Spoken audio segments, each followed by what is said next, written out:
Welcome, everyone, to Métis in Canada, the podcast. I'm Rob McDonald, and I always invite special guests to join us to talk about Métis history, culture, the people, and of course, the current political state of affairs. And this week, I'm pleased to introduce to you Albert Beck, who is the director of the Sixties Scoop and residential and day schools for the Manitoba Metis Federation. Albert, welcome to the show.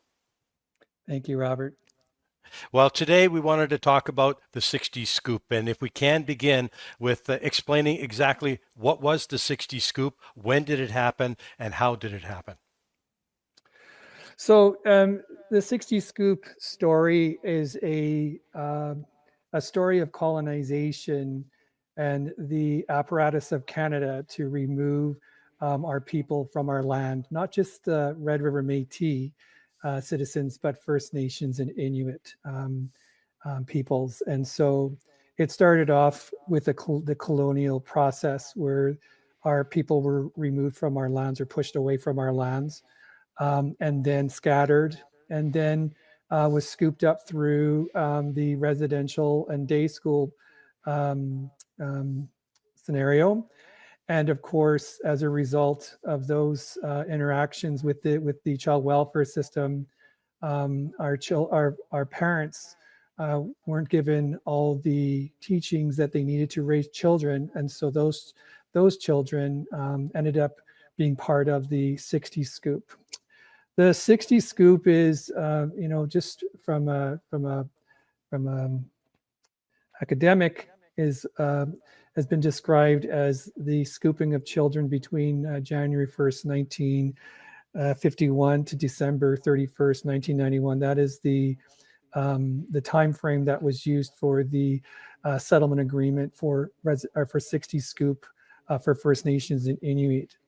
And so that design, child welfare workers would come into our communities and scoop our children up based on their understanding of what home life would look like. And as you know, in our families, our kinship networks, we would have children in different households spread throughout our communities. And just looking back in my family, my mom would have her children plus other children in the house.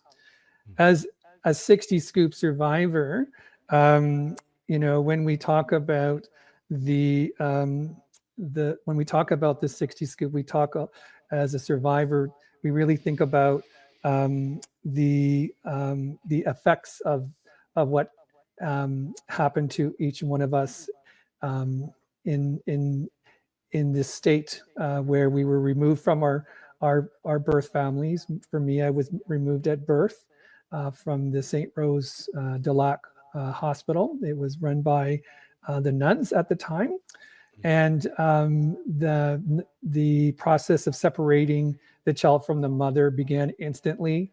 And then, of course, I was scooped and taken into foster care, which I stayed there for about a year, and then was adopted. So, Métis children were taken away. The goal was to separate us from our families, separate us from our lands, and to remove any kind of rights that we would have, including removing our names and removing our names or wiping our names out. So my name today is Albert Beck, which is my birth name, but I was given another name. And so my identity was completely wiped, and that would disconnect me from, the intent is to disconnect me from my family and from the nation. So That must have been, sorry, go ahead. yeah, no, that must have been devastating for you and for thousands of others who were literally separated from their family, from their birth family, and not really knowing anything about their roots. But did you always have a sense in your mind that there was something missing, that there's a disconnect? Well, I think first of all, we need to put this into more context, as how it has sort of affected our people. I think we can look at it from an individual perspective, from the survivor perspective, but I think we also need to think about the violence that our women, our mothers. So we're talking about gender-based violence. We're talking about Um, um, um, we're talking about women, Métis women, Red River Métis women going into the hospital, pregnant and ready to have a child, and then leave without that child. And I always share that with a lot of people. My story begins when I first understood that I was adopted, and that was when I was in grade 1. And so for me, I look at my mom and I look at my father, my birth parents. Both of them did not get married. They suffered a lot of psychological damage, and to the point where my mother never got married because she was worried that if she got married, if we were looking for her, I'll just state that there was me as well as my brother that was scooped, and I also have an uncle that was also scooped. So there's a lot of family members, but finding out finding out that I was not a biological child, that I was different, set a trajectory for me at a very young age that I didn't belong, and that I needed to figure out who I was. And that started an identity crisis at a very, very young age. And so, when we think about the what's missing, or when we talk about that, we're talking about missing children or disappeared children. We're talking about mothers who've lost their children, families that lost their children, communities have lost their children.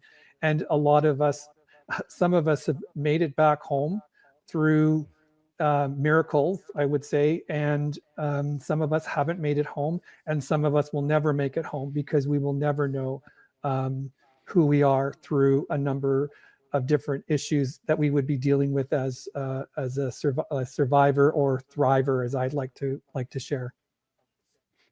In some instances, I've heard stories as well that the women who gave their children, who lost their children in these hospitals, also were sterilized, forced sterilized in some instances, and that to me is very difficult to believe that something like that could have happened in a medical institution that's supposed to protect the person.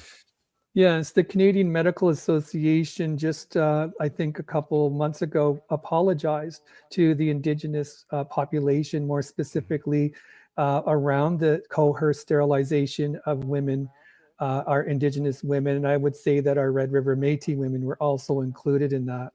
So there was a mass process to colonize and to disrupt the Red River Métis community as it is, or as it stands, and the women that we are dealing with that have gone through that have been forced to deal with that, as well as dealing with genocide. I call this genocide. This has been terminology that's been used throughout much of the Truth and Reconciliation, and through other works that the federal government and Indigenous governments have been working together through the reconciliation framework.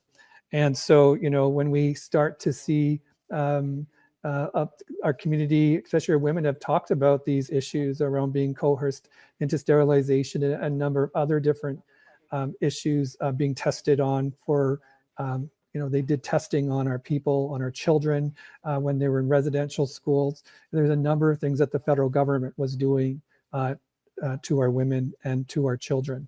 And that was the point of the 60 scoop. And we're now seeing this manifest into what we're calling the millennial scoop. And that is many of our children are being housed in foster care homes. And many of them, including one of my little cousins, has, before he was 5 years old, was in 21 foster homes by the time we figured out where he was. And so this is what our nation has been dealing with and still is dealing with it. The Métis Nation, in order to even understand the extent of the problem within the Métis Nation itself, there was consultations that had taken place over a long period of time with survivors of the 60s scoop. And one of the survivors explained that, it's important to understand that this is the first and one of the most important steps for you and your family. And that is, to be mindful and gentle with yourself. And do not be afraid to reach out for that support that's needed today. This is part of your process of healing. So, it's a very important message that has been shared from one survivor to another survivor, putting into perspective, the hurt that was caused. Yeah, I think I feel like I said that, but there was so much beautiful sharing of stories and so forth. But that sentiment is very powerful in its implementation when we think about the importance of taking those first steps. As a survivor, it took many years, many times to actually consider even trying to come back home, understanding that I had already been instilled with the non-Métis thinking, colonial thinking around Indigenous people, the discrimination, racism, jargon that was instilled in me at a very young age. And so I was very ashamed to even think about, Mhm. going into the domain of looking for my identity, and also taking the first steps. And so when that first step happens, with us, with the Manitoba Metis Federation, we have the department that is responsible for connecting with survivors. We have a program coordinator that does an intake process with our survivors when they first come to us. And that particular interaction is extremely critical and has to be dealt with extreme respect and I would say love and welcoming, for those survivors that are coming, because they do not know who we are, do not know our politics, do not understand our culture, and a number of different things. So when the survivor makes that decision and makes that important step, the MMF is there to support them, to listen to them, to acknowledge who they are, and to help them to bring them home. And that's sort of the overall mantra of the department when it comes to the 60 Scoop survivors is the idea of bringing them home. And part of that is the acknowledgement and welcoming them when they first call us, and as well as beginning the process of attaining their citizenship with the MMF. And then of course, there's other programs and services that we are beginning to start to provide based on very limited to no funding at all that the federal government has not settled with the 60 Scoop Red River Métis people. And so a lot of this is still outstanding grievances that need to be settled with the federal government. And then, of course, we will need to be pivoting to the provinces for reconciliation and their participation in what has happened to us now as adults. So it's extremely important the work that you're doing at the Manitoba Métis Federation, supporting and helping those that need to heal from this. And I was surprised to read one of the quotes in a report that was produced by following the consultations that took place from a gentleman from, I believe he's from Calgary, named Tom Isaac. And he said in a report, a matter of national and constitutional import about the whole 60 scoop, that the principle of reconciliation is broad, but simply put, should focus on setting aside these grievances with a plan to moving forward together collectively and in accordance with Canadian law. And to hear something like that from somebody who really was not necessarily on the side of the First Nations, Inuit, and Métis, because I remember hearing a lot of comments that he'd made over the years, and I was very disturbed by that. But I was pleasantly surprised by this particular quote.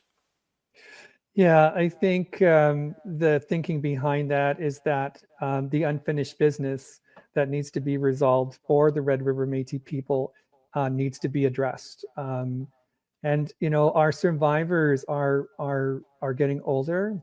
Many of us are moving into our elder, senior, oldership worlds, and so like we are still waiting for some sort of acknowledgement and some type of reconciliation process that um, be would be would meet the needs of our citizens. And we did the report that you're referencing was done in 2017, and this year in March of 2024, we hosted I believe it is our second symposium of survivors, and we've brought them together, and we did speak to them again because it was some time since we actually got a conversation with them to be able to sort of discuss this. And it was 60 Scoop residential and day school survivors. And so we had questions for our residential, day school, and 60 Scoop survivors. But a lot of the feedback and input that has come from all the three peoples that have been involved in those situations, because we do have survivors that are residential, day school, and 60 Scoop survivors. They're all three. Some of them are two, have been affected by two of those places. And so what we learned and what we're seeing, what we heard back, is pretty close to what the report in the 2017 was mentioning in terms of the pillars that we are wanting to sort of focus on in terms of addressing those reconciliation issues. And so it's outstanding. It's something that survivors, as residential school survivors, have been frustrated in it.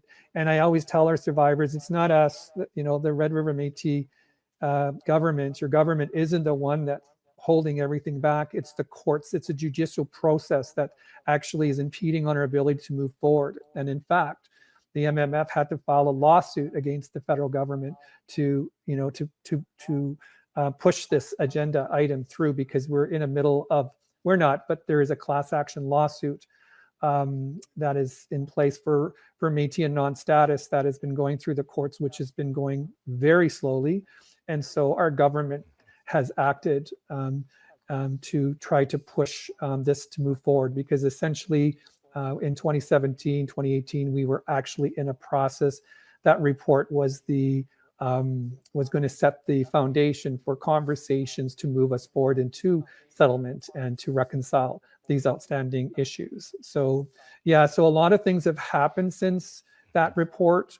And the MMF had designated two ministers for the residential and day school, which is Minister Andrew Carrier, and Minister Denise Thomas is the minister for the 60 Scoop. And of course, President Chartrand is very much involved in all of those pieces, providing the leadership to move this forward. And it's been something that's been on our government's radar that I don't think I've seen any other government, Indigenous government, raise these issues to this level, to be able to sort of move this along. And it's been very frustrating. It's been very glacial in its progress in terms of the judicial process. And the frustration that we have on my side as the director is trying to find the resources that we need immediately to support the survivors. And in our symposium report that will be released on our website,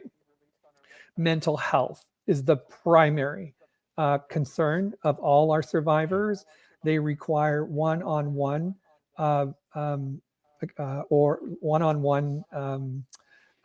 mental health supports with a counselor or psychologist to help them to process and to find different tools. And of course, we have some programs called the Kitchen Table Talk and our virtual talking circle that we have put together and pieced together with different monies from different pockets to support information, cultural, and healing workshops to support those survivors. And then, of course, we have what we call the virtual talking circle, which we open up to all citizens across, wherever they may reside.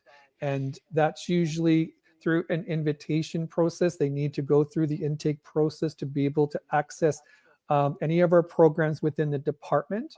And so that's some of the stuff that we're working on. And we do have other ambitions in terms of the work that needs to be done. But again, this is all conditional on trying to settle this issue with the federal government. And so it's something that keeps me awake a lot, because trying to support survivors, as a survivor myself, I know how important it is to have that mental health supports, or just even the supports and acknowledgement of what has transpired and happened to each of us. And our road is the same, but what transpired is could be different in many different ways.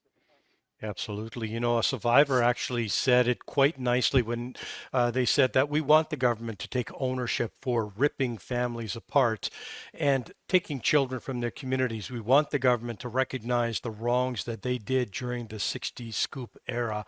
And, you know, people don't realize that, you know, with the signing of a pen, signing of a signature or whatever, all of this can become so much easier if the resources were there, if the governments, you know, took and listened to the 60 Scoop survivors and they took responsibility and they moved the courts along so that these issues can be resolved in one way or another.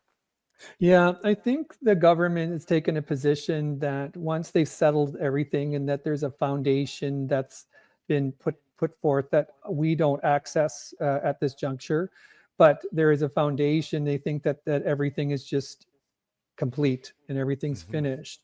And there is a movement now that's happening. I've been in contact with other 60 Scoop survivors, First Nations, 60 Scoop survivor organizations that are wanting to raise the profile of the 60 Scoop um, at the national, international level, because there is a need for different programs and services supports that are not being provided, but are being provided for residential and day school, for example. The federal government offers 52 weeks of like one-on-one therapy for residential and day schools, but nothing for 60 Scoop. And if we really want to sort of like look at how this is really off-centered, is when we think about residential and day schools survivors were able to go home, although day schools would go home, residential schools would go home on holidays or whatever. We never got to go home. We lost our identity completely. So just in taking that into consideration, and not to weigh out who suffered more or whatever, you can see what I'm trying to get to is that the need for mental health supports is just as important as residential and day school survivors. And so these are some of the inequities that we're witnessing and trying to address. Again, now we're starting to see, you know, a shift in politics and Canadian politics and things that have been going through a reconciliation framework may or may not be in existence in next year. And so, like, what does that mean for the 60 Scoop survivors as we're trying to, you know, move forward in our lives to reconcile to and also to repair and or not repair, but maybe heal is more of the word I think I want to use, Hmm. because we're our own healers. But I think it's given that opportunity, giving us the opportunity to pause, to think, and to heal from this interruption in our lives. And so these are the things that are sort of these outstanding issues still haven't been addressed. And um, the you know, when I speak with survivors, it's they're talking about themselves, about the importance for their health needs, but now they're talking about their children and their grandchildren, and how the ripple effect that you're talking about in terms of the federal government taking responsibility for this, but the ripple effect of this is continuing. And so without having any proper programs and services to stop that, to provide the supports that the families need to get through this, and for those that are coming home, those that are repatriating, that want to come back home, that are going to come to us with and ask us for the support. And we have like very, you know, very limited support, but we do what we can Hmm. to support as much as we can within the means that we have. So, Yeah. you know, we try our best to support every survivor, and that's been sort of the goal of our department. I think the fact that you're giving from the heart, the work that you're doing with Minister Denise Thomas, at the Manitoba Metis Federation, I can see that work. I can see the passion in what you're doing there, and that's what's needed is to have somebody who really understands and really takes the people in and say, you're not alone. We can get through this together. I know in 2017, the former president of the Métis National Council, Clément Chartier, said, we must work together to ensure that all of our 60 Scoop survivors are, they're called lost moccasins, are acknowledged, treated, and respected, provided the opportunity to heal, and compensated like others who have suffered from Canada's colonial legacy of the 60 Scoop. So, I mean, he saw it way back when he first made those remarks, and included that in that report that was so pivotal to the work that you're doing today. Yes, these were a very profound statement from our past leader, former leader, and it still resonates today. The importance of ensuring that we are acknowledged and treated with respect. I think as a survivor doing this work, as you'd mentioned, it is very taxing emotionally, physically, spiritually, and emotionally to see how our survivors have struggled and are continuing to struggle on a daily basis just to even meet their own needs on a day-to-day basis, because they're dealing with all of this stuff, this trauma, and all the stuff that's really interrupted their ability to live in peace and in a space that they feel that they're loved and accepted and so forth. I always tell our survivors that it's difficult to get to that point. It is, and that's where the emotional issue is, and the need for that that acknowledgement and that treatment of respect when we do interface with our birth families, or when we're interfacing with our people, our community, and our leadership, and letting them know that that the new normal is whatever they create within that within their coming home process. For me, I came home in 1997, and in 1999, I decided to go work for our nation in Ottawa. That's where I learned how that's where I learned my culture. I grew up in the political world. I knew all the leaders, spoken with many Métis leaders across the homeland, and always shared, and was all being able to ask questions and interact and interface. And I think part of the work that I was started in 2014, when a few of us in Ottawa were survivors, a few of us heard about the class action lawsuit, and we're kind of ticked off because the courts were making decisions for us. And at the time, the Métis were actually in that settlement agreement, or so we thought, until like 2017, until we had this really, bogus response from their legal team in terms of the reason why there was the removal of the Métis from this class action lawsuit. And so, yeah, so it's,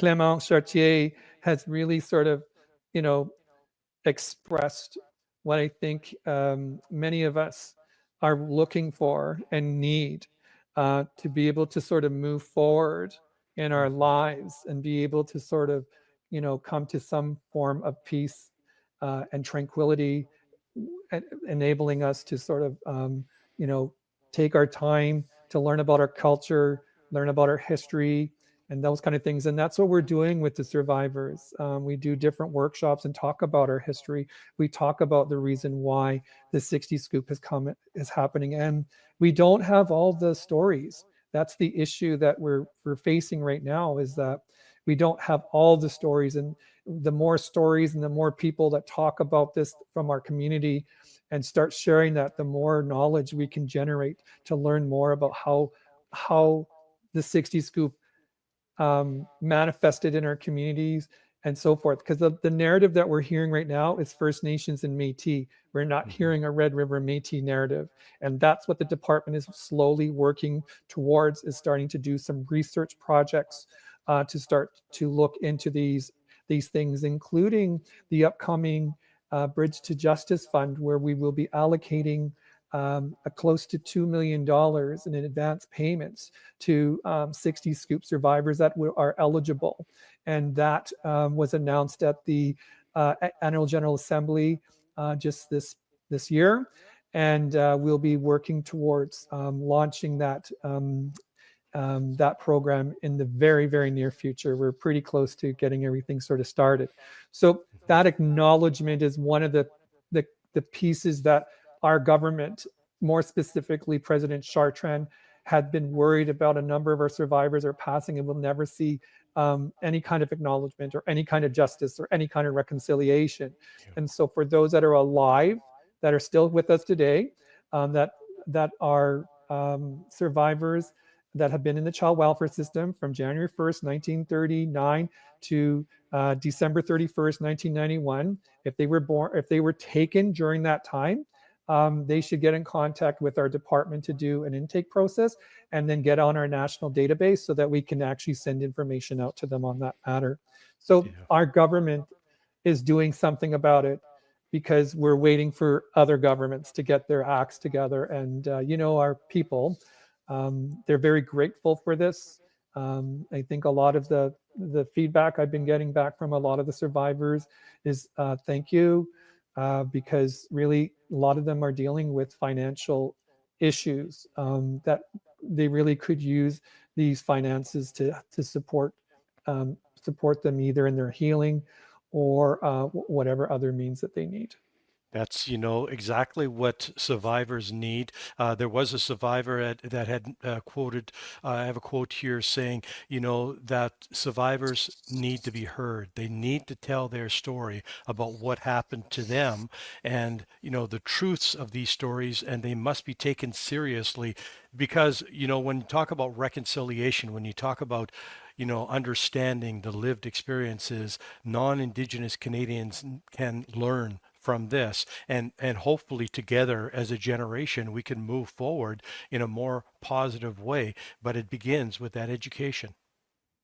Yes, education is all around education to non Métis citizens, but also to even to our own citizens and even to our own survivors. We have found in the work that we're doing that a lot of our survivors do not want to speak. Yeah. A is because they're feeling guilty, or they're feeling shame, or they're feeling so much anger, and they've been able to sort of push all of those emotions down, so that um, so their children and their grandchildren wouldn't have to see what they're going through.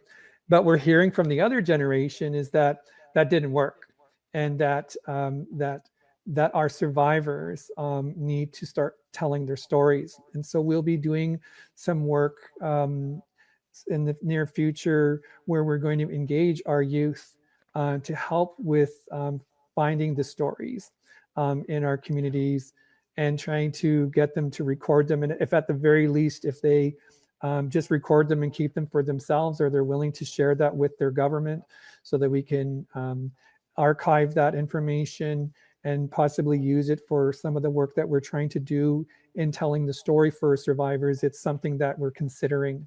But again, we are very respectful, and we engage with our survivors. Again, we'll be having another symposium I believe, in March of next fiscal year. So that will be announced soon, and that'll be usually when we bring our survivors together. That's usually when they do a lot of their healing, is when they come together.